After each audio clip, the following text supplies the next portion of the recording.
সূরাতুল আহজাবের ভেতরে রব্বুল আলামিন উল্লেখ করে আমাদেরকে জানিয়ে দিচ্ছেন, ইয়া আইয়ুহান নাবিয়্যু ইন্না আরসালনাকা শাহিদান ওয়া মুবাশশিরান ওয়া নাযীরা ওয়া দাঈয়ান ইলাল্লাহি বিইذনিহি ওয়া সিরাজাম মুনীরা। পড়েন আল্লাহু আকবার। রব্বুল আলামিন ডেকে বলেন, ও নবী, নিশ্চয় আমি আপনাকে সাক্ষ্যদাতা রূপে প্রেরণ করেছি, সুসংবাদদাতা রূপে প্রেরণ করেছি, সতর্ককারী রূপে প্রেরণ করেছি, আল্লাহর দিকে আহ্বানকারী রূপে প্রেরণ করেছি, আর আলোদানকারী চেরাগ রূপে, প্রদীপ রূপে প্রেরণ করেছি। পড়েন সুবহানাল্লাহ। 5টা বৈশিষ্ট্য। 1 নম্বরে আল্লাহ তাআলা বললেন, হে নবী, নিশ্চয় আমি আপনাকে সাক্ষ্যদাতা হিসেবে প্রেরণ করেছি। সাক্ষ্যদাতা, বিষ্ণু ইসা ইসলাম সাক্ষ্য দিবেন, এজন্য শাহিদ। শাহিদ মানে সাক্ষ্যদাতা। আওয়াজ করে বলুন, শাহিদ মানে কি? তিনি সাক্ষ্য দিবেন।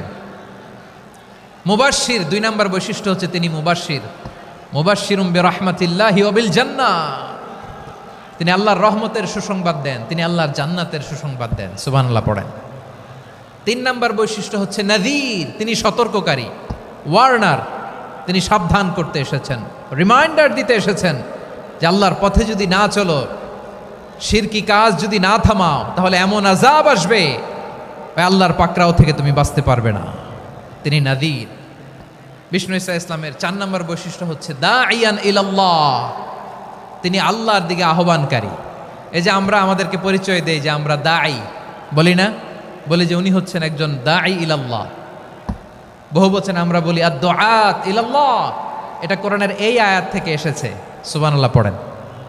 ওয়া দাঈয়ান ইলাল্লাহি বিইذনিহি, আল্লাহর আদেশে বিষ্ণু ইসা ইসলাম আল্লাহর দিকে মানুষকে ডাকেন। এবং বিষ্ণু ইসা ইসলামের 5 নম্বর বৈশিষ্ট্য হচ্ছে সিরাজাম মুনীরা, আলোদানকারী প্রদীপ, আলোকদীপ্ত প্রদীপ, যে আলো দিয়ে তিনি গোটা বিশ্বকে আলোকিত করেছেন। আওয়াজ করে পড়েন আল্লাহু আকবার। তাহলে মোট 5টি বৈশিষ্ট্য নিয়ে আমরা কথা বলবো বিশ্বনবীর। আওয়াজ করে বলুন কয়টি?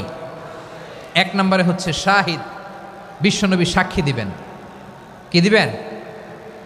He will be witness for all prophets and for us. তিনি নবীদের উপরও সাক্ষী দিবেন, আবার উম্মতের উপরও সাক্ষী দিবেন। সুবহানাল্লাহ পড়েন। কিয়ামতের দিন আল্লাহ তাআলা প্রত্যেক নবীকে জিজ্ঞেস করবেন যে তুমি কি তোমার উম্মতের কাছে আমি যা যা পৌঁছাতে বলেছিলাম পৌঁছিয়েছো? নবীরা বলবে, আল্লাহ আমি পৌঁছিয়েছি। নবীদের কথা ঠিক কিনা, সত্য কিনা, এর সপক্ষে তখন বিশ্বনবী সাক্ষী দিবেন। সুবহানাল্লাহ পড়েন। এজন্য রব্বুল আলামিন বলেন, ফাকাইফা ইযা জিনা মিন কুল্লি উম্মাতিন বিশাহীদিন ওয়া জিনা বিকা আলা হাউলাই শাহীদা। তখন কেমন হবে যখন প্রতিটি উম্মত থেকে আমি একজনকে সাক্ষ্য হিসেবে বের করে আনব, আর তাদের উপরে নবী আমি আপনাকে সাক্ষ্য বানাবো। পড়েন সুবহানাল্লাহ। তাহলে সব উম্মতের ব্যাপারে সেই উম্মতের নবীরা সাক্ষ্য দিবে, আর ওই নবীদের উপরে আমাদের নবী বিশ্বনবী সাক্ষ্য দিবেন। সুবহানাল্লাহ পড়েন। এজন্য বিশ্বনবী হচ্ছেন শাহিদ। শাহিদের আরেকটা ব্যাখ্যা হচ্ছে বিশ্বনবী সাল্লাল্লাহু আলাইহি ওয়াসাল্লাম আমাদের সাক্ষীর উপরে তিনি সাক্ষী দিবেন। তিনি নবীদেরও সাক্ষী, আবার আমাদের উপর, উম্মতের উপরও সাক্ষী। সুবহানাল্লাহ পড়েন।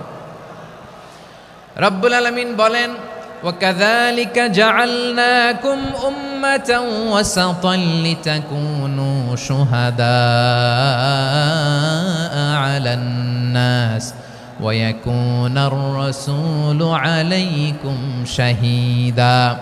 আর অনুরূপভাবে আমি তোমাদেরকে মধ্যমপন্থী উম্মত হিসেবে তৈরি করেছি, প্রেরণ করেছি। ব্যালেন্সড উম্মাহ, মধ্যমপন্থী উম্মাহ হিসেবে প্রেরণ করেছি, যাতে করে তোমরা সবার উপরে সাক্ষ্য দিতে পারো, আর যাতে তোমাদের নবী হতে পারে তোমাদের উপরে সাক্ষ্যদাতা। পড়েন সুবহানাল্লাহ।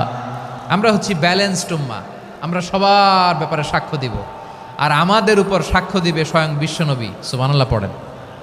তাহলে আমাদের নবী নবীদের উপরও সাক্ষী, আমাদের উপরও সাক্ষী। সেই বুখারীতে এসেছে আল্লাহ তাআলা কিয়ামতের দিন সাইয়েদনা নূহ আলাইহিস সালামকে বলবেন, নূহ তুমি কি দাওয়াত পৌঁছিয়েছো তোমার উম্মতের কাছে? নূহ আলাইহিস সালাম বলবেন, হ্যাঁ আমি পৌঁছিয়েছি। এবার নূহের উম্মতকে আল্লাহ জিজ্ঞেস করবেন, এ নূহের উম্মতেরা, তোমাদের নবী নূহ কি দাওয়াত পৌঁছিয়েছে? নূহের উম্মত বলবে, না আল্লাহ, আমাদের কাছে কোনো সতর্ককারী আসে নাই, কোনো নবী টবি আসে নাই, কোনো দাওয়াতও আমরা পাই নাই, আপনারাও চিনি নাই, জান্নাতও চিনি নাই, জাহান্নামও চিনি নাই। নূহ আলাইহিস সালাম বিপদে পড়ে যাবেন। তখন আল্লাহ বলবেন, নূহ তুমি বললা পৌঁছিয়েছো, তোমার উম্মত বলে কিছু পায় নাই। নূহ তোমার কি কোনো সাক্ষী আছে? তোমার কথা আর তোমার উম্মতের কথা তো মিলে না। তুমি বললা তুমি আমার নির্দেশনা দাওয়াত পৌঁছে দিয়েছো, কিন্তু তোমার উম্মত বলে পায় নাই। নূহ তোমার পক্ষে কোনো সাক্ষী আছে? নূহ আলাইহিস সালাম বলবেন, আছে। কে? উম্মতে মুহাম্মাদি। তখন আমরা বলবো, আল্লাহ নবী নূহ আলাইহিস সালাম তিনি আপনি যা যা বলেছেন ঠিক তা তার উম্মতের কাছে পৌঁছে দিয়েছে। এবার নূহের উম্মতের সাথে আমাদের ঝগড়া লাগবে। তারা বলবে, তোমরা আসছো আমাদের হাজার হাজার বছর পরে, তোমরা কি করে জানলা? তোমাদের সাক্ষী ধর্তব্য হবে না। আমরা তখন বলবো, আমাদের কোরআনে তোমাদের নবীর নামে আল্লাহ তাআলা একটা সূরা নাজিল করেছেন, সূরাতে নূহ। আওয়াজ করে পড়েন আল্লাহু আকবার।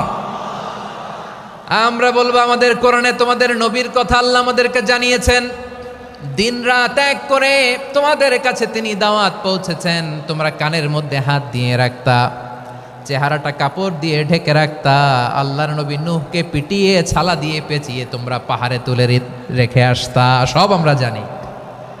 আমরা যখন বলবো এই কথা, নূহের উম্মত চুপসে যাবে। তখন আমরা সত্য বলেছি কিনা এটা আল্লাহ তাআলা জানতে চাইবে বিশ্বনবীর কাছে। তখন বিশ্বনবী আমাদের পক্ষে সাক্ষী দিবেন। আওয়াজ করে বলেন আল্লাহু আকবার। এজন্য আল্লাহ বলেন, নবী আপনি হচ্ছেন সাক্ষ্যদাতা, সব নবীদের উপর আপনি হবেন সাক্ষী, আবার আপনার উম্মতের সাক্ষীর উপর আপনি হবেন সাক্ষী। তার মানে নবী গো, কিয়ামতের কঠিন ময়দানে আপনি হবেন রাজ সাক্ষী। বিশ্বনবী কি সাক্ষী? আওয়াজ করে বলেন, রাজ সাক্ষী, সব সাক্ষীর বড় সাক্ষী।